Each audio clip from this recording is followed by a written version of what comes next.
क्या होगा जब स्पर्श की गर्लफ्रेंड अचानक गोयंका हाउस में एंट्री मारेगी? नाहर रूही के रिश्ते में आई दूरी, दादी सोनी की साजिश और एक ऐसा खुलासा जो सबको हिला देगा। आखिर क्या है पूरी सच्चाई? देखिए इस वीडियो में। दोस्तों, गोयंका हाउस में इस वक्त एक खतरनाक खेल चल रहा है। दादी और सोनी ने नाहर और रूही के बीच शक का बीज बोना शुरू कर दिया है। उनका टारगेट है स्पर्श, जो रूही का सबसे अच्छा दोस्त है। दादी बार बार ऐसे हालात बनाती हैं जहां नाहर को लगे कि स्पर्श और रूही के बीच कुछ छिपा है। कभी रूही को स्पर्श के साथ अकेले भेजा जाता है, कभी देर रात की बातचीत दिखाई जाती है। नाहर बाहर से मजबूत दिखता है, लेकिन अंदर ही अंदर टूटने लगता है। लेकिन दोस्तों, रूही के लिए स्पर्श सिर्फ एक सच्चा दोस्त है जो हर मुश्किल में साथ देता है। पर दादी और सोनी इसी दोस्ती को हथियार बनाकर नाहर के दिल में जहर घोल रही हैं। अब कहानी एक खतरनाक मोड़ पर आती है। बाजार में एक चोर रूही का फोन छीनकर भाग जाता है। स्पर्श बिना सोचे उसके पीछे दौड़ता है और भयानक एक्सीडेंट का शिकार हो जाता है। रूही की आंखों के सामने सब कुछ होता है और वह पूरी तरह टूट जाती है।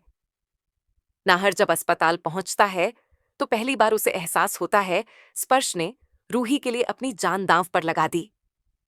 उसके मन का गुस्सा और शक पिघलने लगता है। डॉक्टर की सलाह पर नाहर एक बड़ा फैसला लेता है, स्पर्श को गोयंका हाउस लाने का। यही वो घर है जहां दादी सोनी अपनी साजिशें रचती रही हैं। अब स्पर्श की मौजूदगी उनके लिए नई परेशानी बनने वाली है। रूही हर वक्त स्पर्श की देखभाल करती है।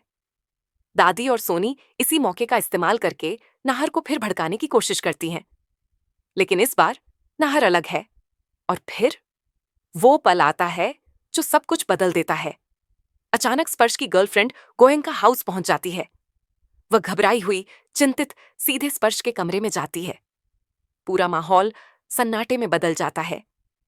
दादी और सोनी के चेहरे का रंग उड़ जाता है। उन्हें उम्मीद ही नहीं थी कि स्पर्श की जिंदगी में कोई और है। स्पर्श की गर्लफ्रेंड रोते हुए कहती है कि वह उसके बिना नहीं रह सकती। उस पल नाहर के दिल से आखिरी शक भी खत्म हो जाता है। उसे समझ आ जाता है स्पर्श कभी रूही से प्यार करता ही नहीं था। वह सिर्फ एक सच्चा दोस्त था। रूही भी भावुक हो जाती है।